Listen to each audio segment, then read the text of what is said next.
Good morning. I'd like to call the June 2024 WKU Staff Senate meeting to order. This is the final monthly meeting of FY 24. We've got a packed house. Thank you to everyone joining us here in person and everyone watching on YouTube. We're happy to have you. We'll open up with our roll call. Senator Bartley. Present. Regent Brinkley, he may be joining us on Zoom. Senator Kanzler. Present. Senator Chadwick. Present. Thank you. Senator Finn. Present. Thank you. Senator Gilbert. Present. Senator Henry. Present. Senator Hopwood. Yes, sir. Senator Jenkins. Present. Senator Johnson. Present. Senator Lindsey Jones. Senator Rhonda Jones. Senator Calkins. Senator Moran. Present. Vice Chair Stoll. Present. Senator Vanderpool. Present. Senator Vincent. Present. Senator Wright. All right, looks like we've got quorum, so we'll get rocking and rolling here. Our first item up, our agenda for today and our previous monthly minutes were distributed electronically. As long as there are any changes to those, I'll ask that we accept those via unanimous consent. Without objection, those are accepted. Our next item up is the Christopher Ware Staff Star Award. Senator Vincent, the floor is yours. Good morning. Thank you for joining us here today. I look forward to presenting the Christopher Ware Staff Star Awards each month. WKU is so lucky to have so many individuals who go above and beyond to make the difference in so many lives. With that being said, it is my pleasure to recognize the three new staff stars this month. Our first recipient is April McCauley.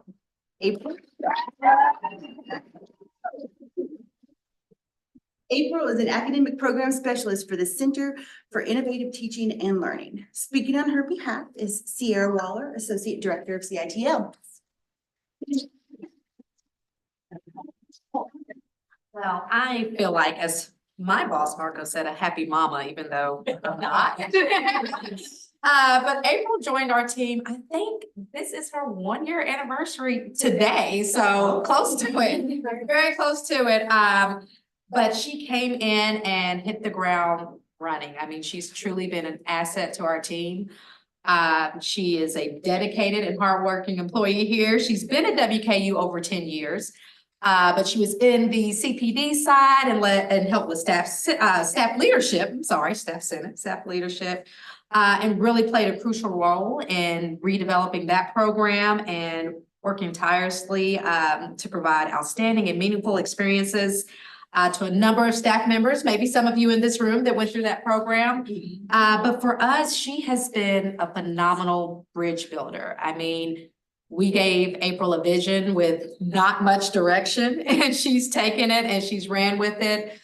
She's worked really hard across campus to bring others into our Center for Innovative Teaching and Learning on our WKU First Gen program initiative, which she's representing today, and for our living learning communities to enhance student success across campus. And that's just who she is. She has a very proactive nature and unwavering commitment, saying that she is right now on her last day of our First Gen summer camp and has been going since Sunday, making sure everything behind the scenes have been goes smoothly. And we're just so thankful for the success model that she has and her selflessness and her dedication. Excited to see what all she's going to bring to our team and this campus and student success moving forward. So we wanted to give her flowers. And we're excited to do that because she does not like that. She likes being behind the scenes. And I think our whole CITL team and staff back there and our gracious leader, Marco, would agree that we're happy to honor you. We're so thankful for you and so grateful for you. And congratulations.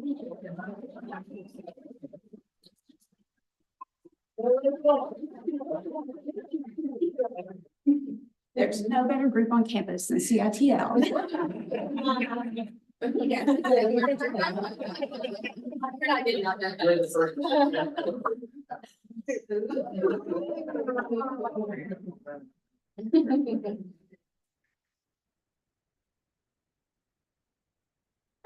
Marco, you get in there. Everybody.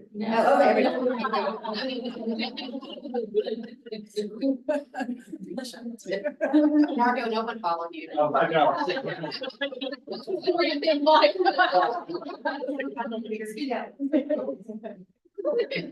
Okay. Okay, good. Thank you. Thank you.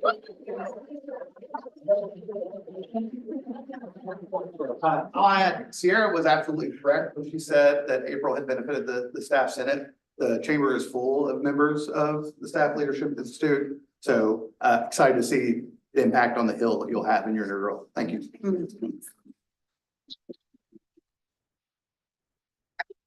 Our next Christopher Ware Staff Star Award goes to Laura Smith, Associate Director for Philanthropy and Alumni Engagement.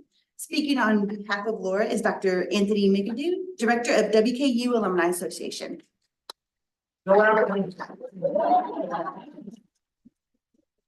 Thank you, Marco, and thank you, Staff Center, for creating this opportunity to recognize outstanding contributions of our staff members and team members. I know each of you understand the hard work that everyone does that's often behind the scenes, and Laura has been with our team longer than I have. I'll be here 8 years, and so she'd been with our team before that in a couple of different roles, and has been a valued team member of mine ever since I've been here, and then has really demonstrated our division values of resilience over this past year when we had a fellow team member go out on maternity leave and decide to make that a permanent status of stay-at-home mom. Laura really stepped in and continued to manage her own program portfolio, but also take over the additional responsibilities that spilled over from that individual's program portfolio. Not only sustained that work, but improved the quality of work. Chief among those is our work in our Diversity, Equity, and Inclusion Council in our space and leading our efforts to have WKU represented at Kentuckiana Pride, Lexington Pride, and bringing together campus stakeholders to make that happen. But to also then look at our alumni recognition programs. And Sarah worked with her firsthand on this in terms of being able to look at the amazing accomplishments of a strong portfolio of alumni. Laura was able to kind of put that stuff together in a way that allowed our alumni volunteers to equitably look at the accomplishments of our alumni. And so again, just more than just resilience, but it's also that demonstrating really a growth mentality and something that she's been recognized for with her recent promotion last year to the associate director role as a leader among her peers, but it's something I'm just personally grateful for and to hope that everyone understands the contributions that she makes to this campus through her work. So thank you, Lori. Congratulations.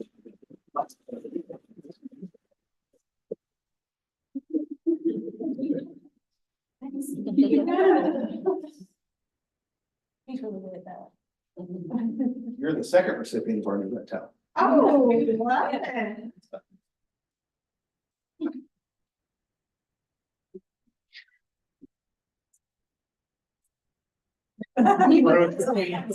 Let's dance. Thank you.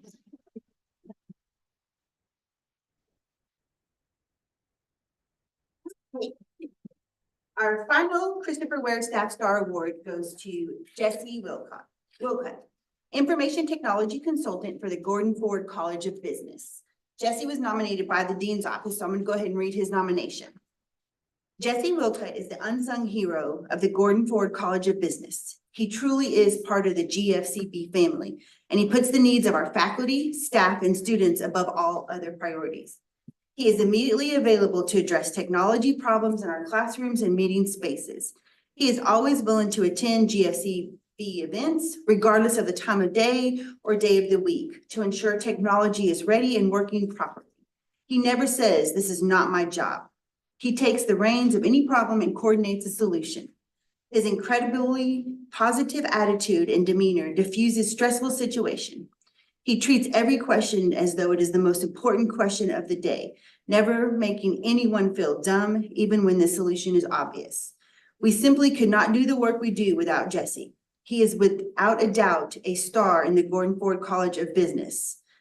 In addition to his work with Gordon Ford, he also provides voiceover work for WKU when possible, including announcement for commencement ceremonies. So I'm sure many of you have heard his voice around campus. Also speaking on behalf of Jessie is his supervisor, Masako Barnaby, the Manager of Academic Field Services and IT.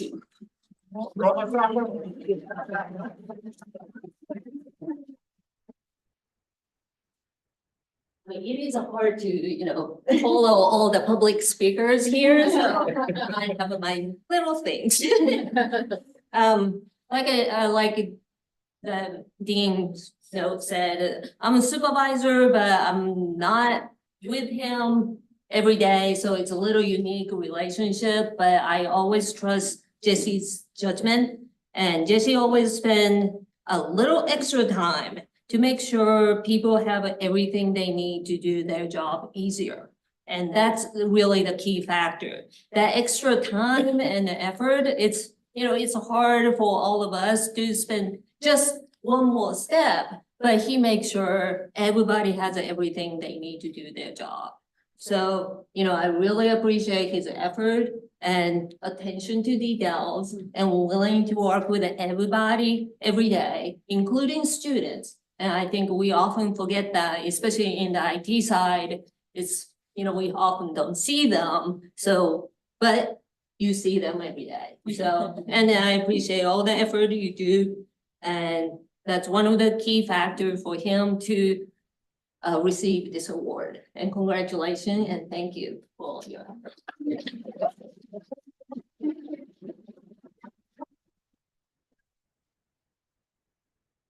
You're the You're the third.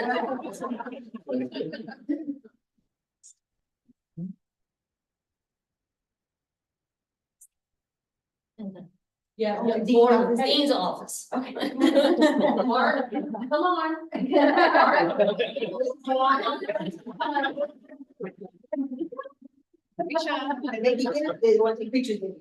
What? All right.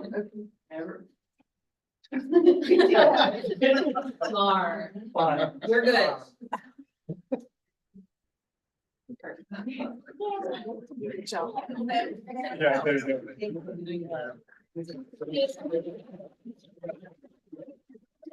Thank you all for this month's recipients, and don't forget, if you work with someone or know of someone that goes above and beyond, please nominate them on our website. Thank you all.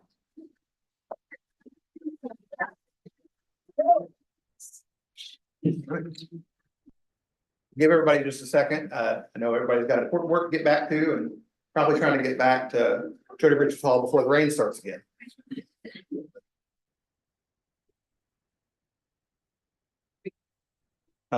We'll move on to our first of two information items today. Our first update will be about new Title IX regulations.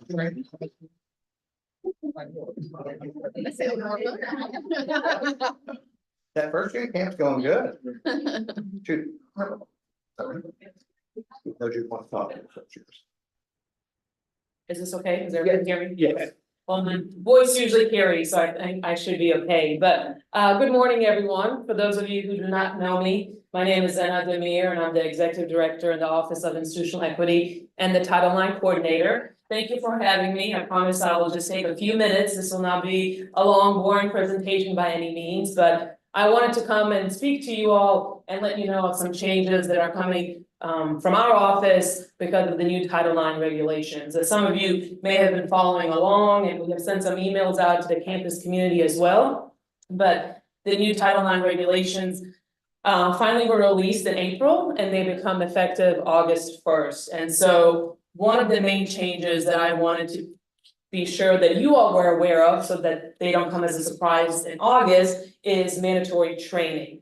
And some of our campus community members think, well, isn't training already required? Isn't it mandatory? And the answer is no, not generally. There are certain groups of students and employees who are mandated to take the training for various reasons, but there is not a general mandate right now. However, that is going to change in August because of these new regulations. So what that means is that our office has to make sure that each and every single employee is trained on the Title IX regulations starting in August. So what we are doing in our office is we're working with Catharsis Online Productions, which is a Title IX vendor, a training vendor. And for those of you who have taken the training before, you know what I'm talking about, but we are reworking that training because of course the training has to reflect the new changes and the new regulations. So that will go live early August. We will be sending out emails again to all the employees, reminding them to take that training. So don't ignore those emails from Catharsis. Sometimes they can look like spam and people delete them. But those are for real. And you will have to take the training. So we will stay, on top of people to make sure that they complete that training. And, it's not really just because of a compliance perspective. Of course, we have to comply with the law, and that's one of the reasons we're doing it. But I've always been a proponent of the training anyway, which now I think makes my job easier because the federal government has said that we have to do this. But the training, I think, is very significant, it's impactful, I think it's empowering for students and employees, and I do think it makes a difference on our campus community. So that's all I have for you today. I don't want to go through all the changes and so forth because that will be the purpose of the training starting in August. Also, if you don't want to take the Catharsis online training, that's okay. There will also be in-person opportunities if you would rather do that. But more information about that will be forthcoming later this summer. So if y'all have any questions about the training or anything with regard to the new regulations, I'd be happy to answer any questions. Great, makes my job easier. Well, thank you all. If you all need to contact me, just type in WKU Title IX and my contact information will be up there. I'm also located in the Weatherby Administration Office on the 3rd floor. So thank you all. Thank you, Joe. And our second information item of the day, we'll have our friends from WKU Human Resources, Michaela, come and give us an update on developments with Department of Labor and see if I get it right, Fair Labor and Standard Act. You got Well done.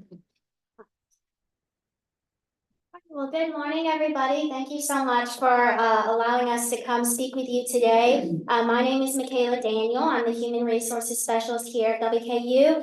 And we're also not going to take too much of your time today, but we do have a fair amount of really important things that we want to share with you. So that's what we're going to talk about today.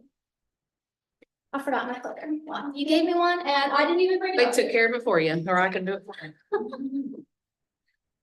Let's make this right.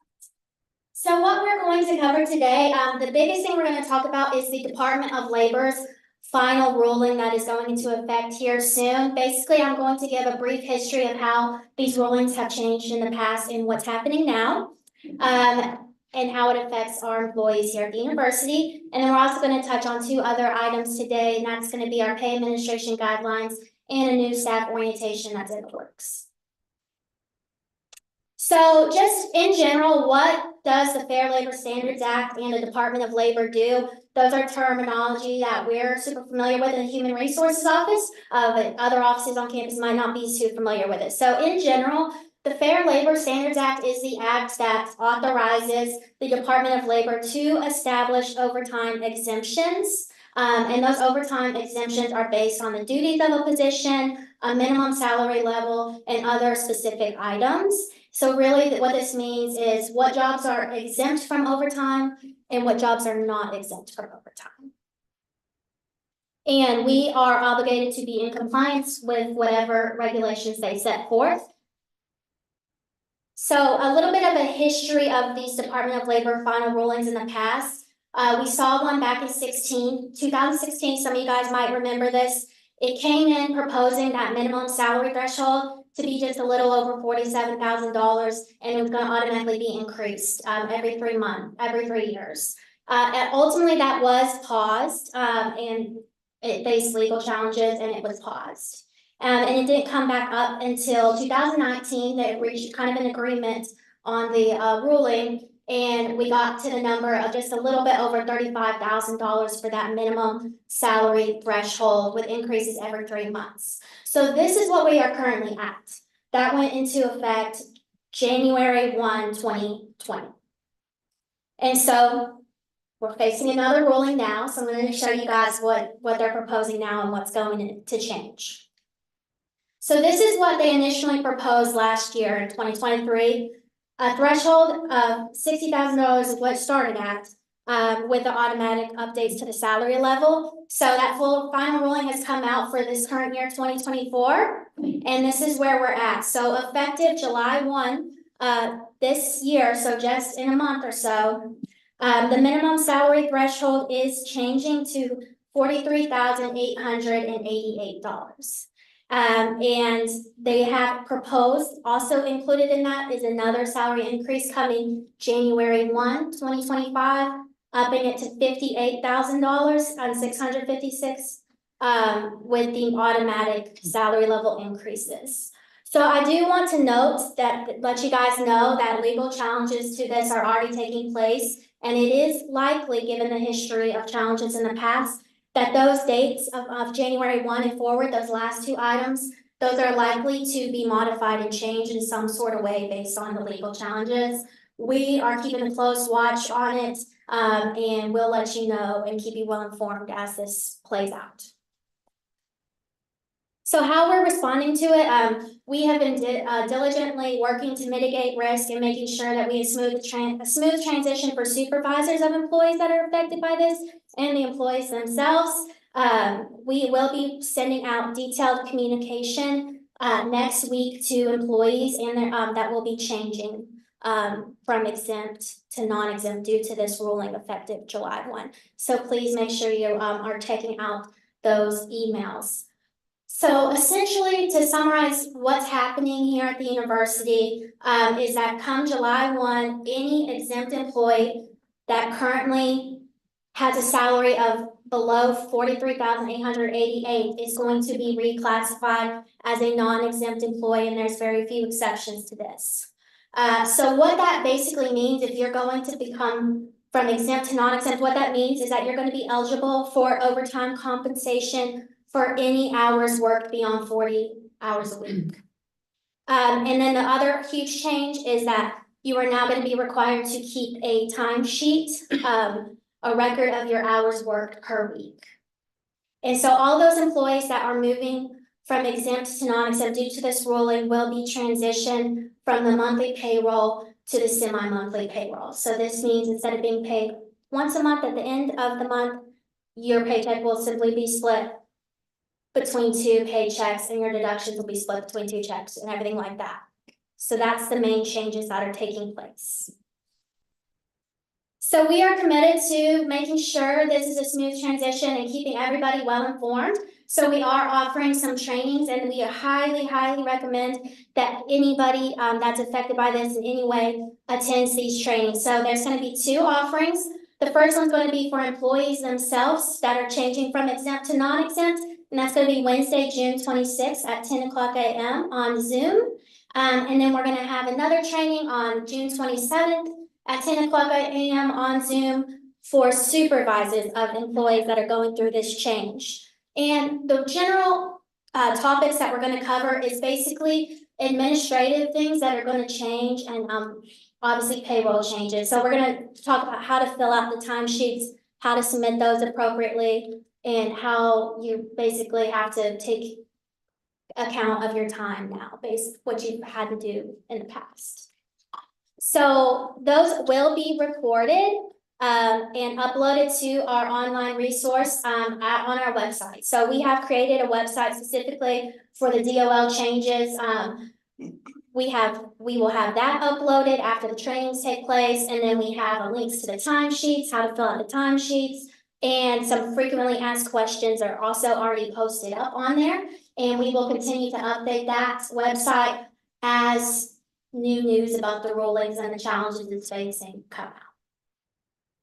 So we do have some other items we wanted to share with you guys today. Oh, yes. How many employees are there, do you know? Do you know the number for the July change? I don't have the exact number yet, but it will be less than 146. It started at 146 and there has been some adjustments, but so probably Yeah, just right. that gives you kind of a roundabout. Thank you. So we do want to share about our pay administration guidelines. So this is not a new policy. This is something that just is the guidelines of how these things listed here are handled here at the university. So things such as how salaries are managed and pay bands, job changes and what the corresponding compensation is with that, various regulatory information and employment classifications. So these have been compiled together thanks to the efforts of Mindy. Thank you so much for working so hard on that. And those are now online on our website too. If that's something you just want to check out, it's there for everyone. Again, this is nothing new. It's just now published, so it's there for you guys to see. And then the last item that we wanted to talk about, which I'm super excited about, is that coming really soon, we have a new hire orientation starting for staff members here at the university. So it's going to basically cover important things that new staff to the university need to know. So it starts out with a welcome message, and we worked with marketing to get a really awesome video put together that features a message from the president and features stories of actual employees here and why they enjoy working here and what it's like. So it starts off with that, which is really cool, and then we go into benefits and retirement, and really the goal between those topics is to help employees feel well informed to enroll in their benefits when they start working here. And then we cover all sorts of other things they need to know, such as timekeeping, their pay frequency, fringe benefits, things like that, and then just share a bunch of resources for them and answer any questions they might have. So the final preparations are being made on that. We actually trial ran it earlier this week with a few real new hires and collected some feedback from them. It went really well, and we're modifying it as necessary. And then next week we actually have members of the workforce committee coming from the staff senate to test run it, and I'm gonna spend some time with them and let them give me some feedback and get it ready to roll out officially for staff. So we're super excited to be able to do that. Because it's something that will be very valuable to our employees here. Michaela's being modest, this is something that's been asked for a long time, been a long time coming. We haven't really been able to identify someone that could really dedicate their time and attention to this. So Michaela's put a lot of effort into this, and we're real excited for how it's coming out. We're anxious to hear the feedback that the workforce committee gives to it. Yes, thank you so much. Yeah, we're excited for it. It's going to be offered twice a month too, which is awesome. And there'll be plenty of chances for new hires to take it. It's something that you'll share like with supervisors and new hires, just to like let them know that this is available and this is what your employee will be going through, just so we. Yeah, so we will take the necessary steps before it's official. Right now, like I said, it's still just in the trial runs to notify managers and hiring managers that, hey, make sure you allow your employee to do this. It's going to be something that's highly beneficial to them. And so, yes, there will be communication about it. New checkbox on the onboarding PDF to. Right, attend your new hire orientation. But thank you so much. If you have any questions at all on any of the matters that we discussed in this presentation today, please feel free to reach out to us at our email or our phone number or any of the members in the HR office. We'd be happy to assist you. Thank you.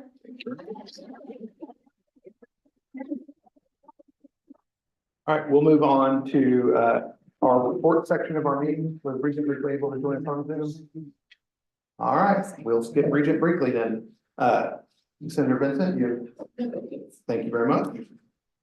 Senator Henry. Treasurer reports, the index is the general staff and index for amount of $2,760. Disbursements of $1,070.86, revenue balance of $1,764.86. Our staff Senate Excellence Fund, starting balance $2,071.82, additions of $18.35 for an ending balance of $2,071.82. Our Book Scholarship Fund, starting balance $1,709.84, additions of $10, ending balance of $1,719.84, and that is my report. Thank you very much. Senator Gilbert. Thank you. Senator Moran. Yes, I have a report from the Parking and Transportation Advisory Committee. They met on April 12th and honestly got me a little delayed on giving it. But the main thing from that meeting that affects all of campus is the parking permit increases. So they were raised 10% from this year, and that is due to a $3,300 $1,000 reallocation of their budget, and it was made at the administrative level. And for anybody who's curious, there were no increases since 2019, so it had been 6 years before a parking and permit fee increase. So that's my report. If anybody has any questions I can answer, happy to do so, or anything concerns they want me to bring to the advisory committee. Thank you. Like to do so? Michaela kind of alluded to it, but the workforce committee is going to be meeting with HR next week to have an orientation trial run. But she spoke on most of it, so that's all I have. Cool. All right, so chair report, last one. BEC had our final informational meeting yesterday where an update on the budget that will be presented this Friday and published today, the operating budget for the university. We got kind of an overview of some of the changes and things like that. It's clearly the budget of an entity this size is really complicated, so I'm not gonna speak to the intricacies of it. But I'll encourage everyone that if you are able on Friday or at a later point, because it'll be on demand on YouTube, thanks to Anthony, watch the Regents meeting and check out the documentation, have conversations with leadership in your area, or if you're leadership in your area, have conversations with the folks you work with about changes inside of the budget, and just, you know, contribute to folks understanding kind of what's going on, where we're at. So that wraps up the BEC staff senate side of the report. Not a whole lot. No, there's a ton going on. Room's full today. For folks on YouTube, it's a little hard to see. We have members of our current staff senate and quite a few members from the next fiscal year staff senate here. Today we'll have a workshop where we'll elect new officers. And I'm really excited to see the path of the staff senate as new ideas come forward with new voices. And folks that are continuing on the staff senate use the experience they gained over the last year or so to improve the campus community for us all. We're really excited about that, and I'll say thank you to a lot of people. I'm always here, and last time I didn't accept the speech, I think the last, so I'll start first. She really likes to make fun of me about that repeatedly, so hopefully this fixes it. But I won't go further into that one. I'm not gonna run down the list of everybody in the room, but I could, because one level or another, you've all contributed to my growth in this role. I'm doing some crying. That's okay. But I don't think anybody will, but don't take for granted the opportunity you have to help one person. You'll help a lot more than that, but it's an impact you make on one person. That's how I kind of judge things. So I won't go too much further in that one. Jude also would like to say thank you. I think you might have heard him earlier and he kind of tried to, but no, seriously, silly emotions aside or whatever. It's not lost on me the sacrifice that folks make, regardless of the makeup of your work life or your home life.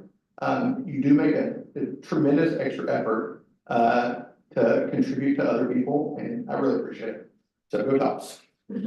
All right.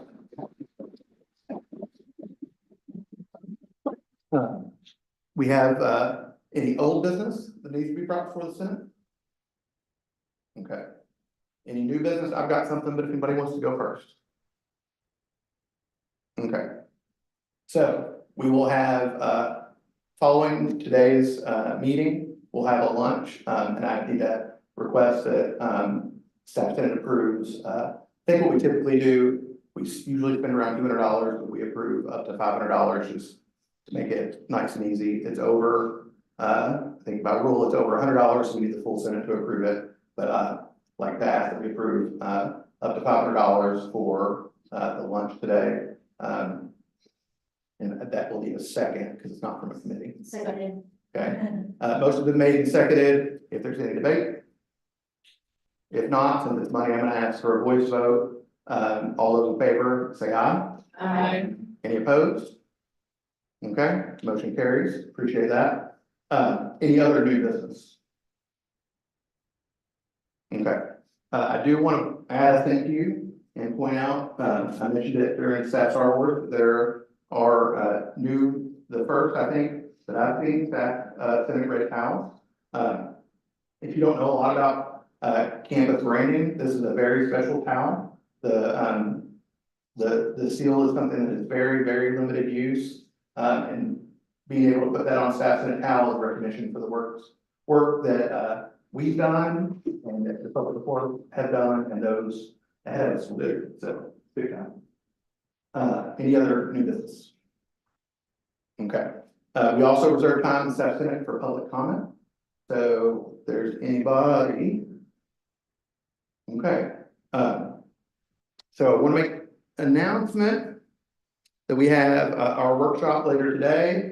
Our next staff Senate meeting is slated for July 10th at 10 a.m. That's adjusted a little bit because of July 4th. So that's great advice for the Senate moving forward. Always schedule the July meeting for the next Senate so they don't have to walk into it trying to figure out when their meeting is going to be. And then there was a note on our agenda. Kim Lancaster went ahead and helped us out and got President Cabot scheduled for a fall meeting, and that date's September 3rd. That does adjust the meeting day for Tuesday. That's traditionally what we've had to do to line up with the president's schedule. The room is reserved for that. I will say the August meeting, there's not a room reservation set because this room isn't available. And I want to leave it up to the next Senate to figure out how you want to adjust your schedule. I know there's been a little bit of conversation in the past, so didn't want to lock into anything that didn't need to. All right, if there's time, anybody who had something they wanted to bring up and weren't sure when to bring it up?